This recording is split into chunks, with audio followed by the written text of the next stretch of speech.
53 বছরে কাউকে পালাতে হয় নাই। তোমরা পালিয়েছো এজন্যে, আলেমদের উপর জুলুম করেছো। আল্লাহর কসম করে বলি, যে বা যারা আলেমদের উপর জুলুম করবে, এই ফেরাউন পালিয়েছে, তারাও পালাতে বাধ্য হবে। মুসলিম লেখকদের লেখাবাদ, সাহাবাদের জীবনীবাদ, নবীদের জীবনীবাদ নিয়ে আসছে ডারউইনিজম। জাতির ছাত্রদেরকে, শিক্ষার্থীদেরকে বানরের বাচ্চা বানানোর ষড়যন্ত্র তারা করেছিল। আমি বলি, আমরা আদম সন্তান, আল্লাহ আমাদের সম্মান দিয়েছেন।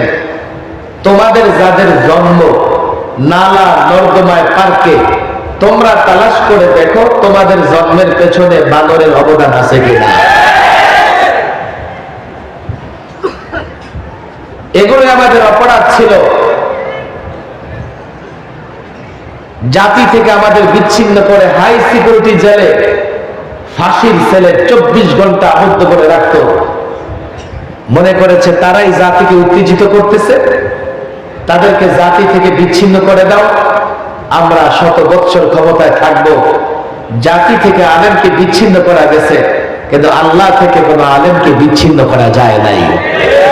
জেলখানার ভেতরে 12টার পরে এক এক আলেম দাঁড়িয়ে গেছে, এক এক কামরা থেকে কান্নার আওয়াজ আসতো। কেউ দাঁড়িয়ে তেলাওয়াত করতেছে, নামাজের কান্না করতেছে।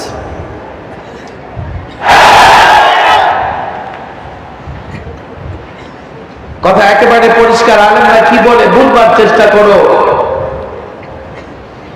ঢাকায় বলেছি আমি, আমার প্রথম কথা ছিল এটাই, সংবিধান সংস্কার করেন আপনারা, আমরা সহযোগিতা করব।